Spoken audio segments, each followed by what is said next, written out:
Hey guys, Bob Otto here, physical therapist for Reach Climbing and Fitness. Today we're going to talk about basic anatomy for the shoulder. And I've brought a model today to kind of overview anything from the structural components to the muscle and their functions. Looking at that shoulder, we have the humerus, which is that long bone from your upper arm as it attaches to that shoulder blade, or the scapula, which is that wedge-shaped bone right there, and then the collarbone. Okay, with the shoulder, it's always good. I like to look at it from the back when we're talking about musculature.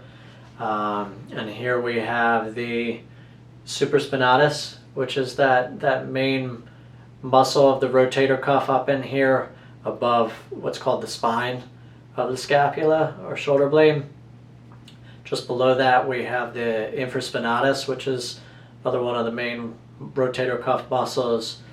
Below that is the teres minor. And then if you're looking front, that concave surface of that shoulder blade, that is the subscapularis. So between those four muscle groups, they make up the rotator cuff. When we're talking about muscle function, we have that supraspinatus in the back that helps with elevation for like the first 15 degrees of motion of that shoulder.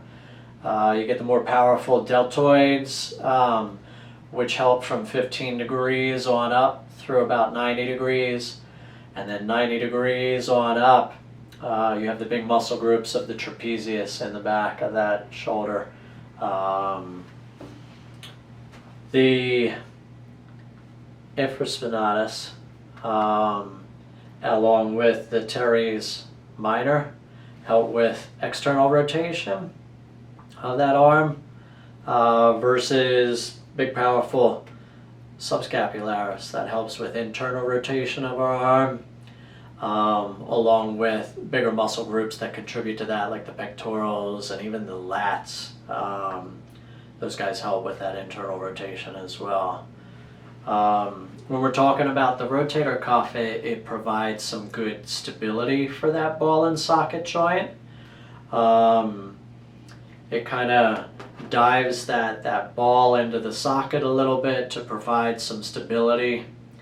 At that shoulder, that ball and socket joint, you have the ball from that humerus as it comes on up and meets with this concave surface of that shoulder bone, that scapula. That scapula, I don't know if you can take a look diving deep into here.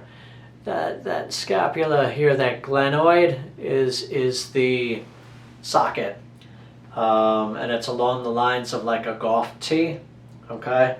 And you have the golf ball sitting on the tee. There's not a lot of stability there with the joint itself. Enveloping that socket is a cartilage rim called the labrum, which provides more support.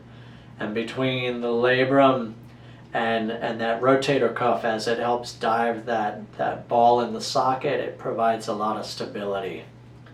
Along with that, you get the biceps tendon in the front of the joint, anteriorly, as it dives deep into the labrum.